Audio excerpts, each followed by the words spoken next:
Hi, I'm Dana the Artist, and welcome into the final 3 episodes of Sonic Month Forever. It has been a wild month, a lot of grinding, a lot of too much Sonic, and sometimes when there's too much Sonic for one person to handle, you can't be positive all the time. Sometimes we gotta look back at the negative. While each Tuesday this month I could talk about my favorite Sonic game, today, just in time for our upcoming Tuesday finale, I figured it was about time I talk about my least favorite Sonic game. The game that I believe is the worst Sonic game. Now, how do we decipher this? I mean, you could really name any, and it's gonna be different from person to person. I loathe Forces. So much so, I don't even own it physically. Honestly, there's a lot of contextual reasons as to why I don't like Sonic Forces. Long hallways, a useless bare-bones OC, and classic Sonic at his absolute worst. I know a lot of people would probably expect for me to talk about Sonic 06. However, if you've seen my other video early this year, you'll know that I believe it was really the end of an era, and I don't blame it too much for its shortcomings as it's unfinished. Does that make it acceptable? Of course not.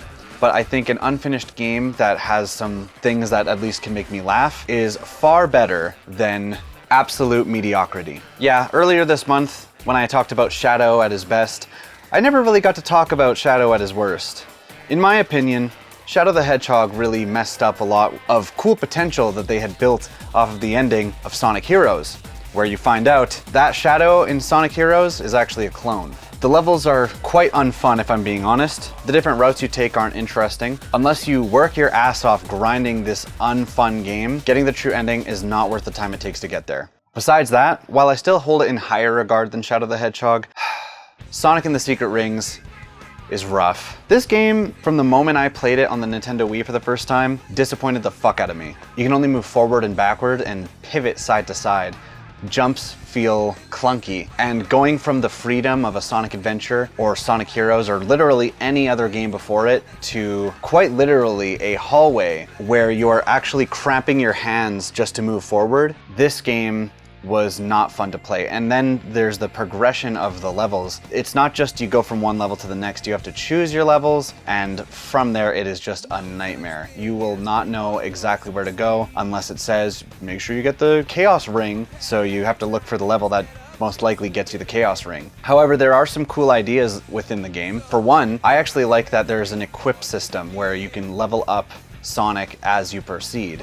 The problem is, every game up to this point, you could at least play the game from the start and it feels good. In Sonic and the Secret Rings, that is not the case. You start the game and it is clunky as all hell. And you can only make the game start to feel somewhat nice to play over halfway through the runtime.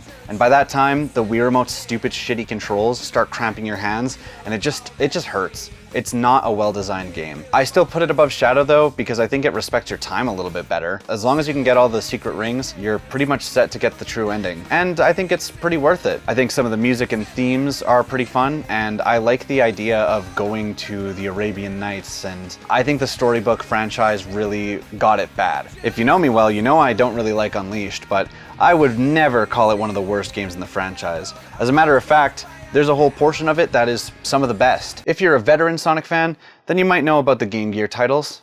Sonic Blast, not Sonic 3D Blast, but just Blast. A very, very rough 2D platformer that, yeah, it's not good. However, I haven't played it, so I don't really have much to say on that one. I do, however, have something to say about Sonic 2 on Game Gear. Yeah, this game pissed me the fuck off. From the very start, the first level is almost impossible to beat with this screen crunch that just fucks you over at every second. In the years since playing that game, I have come to learn that it's actually a demake from the Mega Drive version, or the Master System. I think it's whichever one is the old one. And apparently on that old console, you don't get the same screen crunch that you do here. Which is good, I guess, but the truth is, I'm playing it on the Game Gear, I'm judging it as the Game Gear version. It's not good at all. And while for the digital versions, there could be something said about how horrible Sonic 4 is. Yeah, I can absolutely concede that.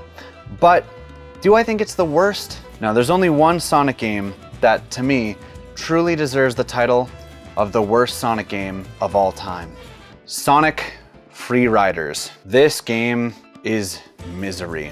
Sonic Free Riders caused me pain. Actual physical pain. If you were around for last year's Sonic Month when I played all of the racing titles, you'll know my Kinect setup was less than ideal.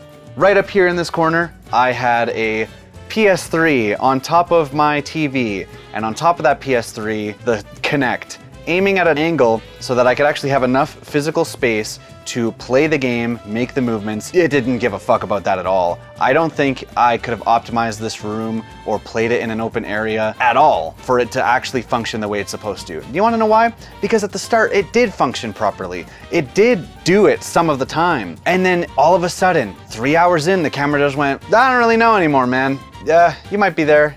Yeah, you might be kicking. I'm just gonna make you crouch. I'm just gonna make you get ready to hold an item. It's like, oh man. The VODs for these playthroughs, for the most part, will be up at some point on my second channel, Dano Gold.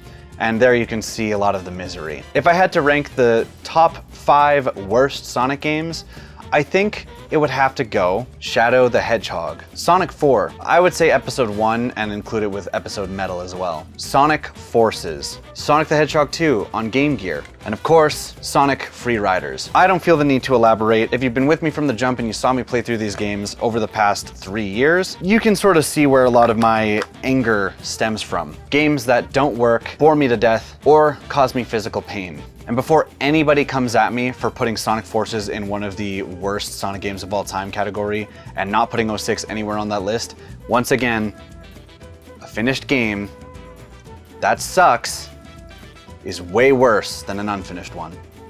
Remember that. Thanks for watching, and I'll see you tomorrow for the second last episode of this year's Sonic Month. Peace.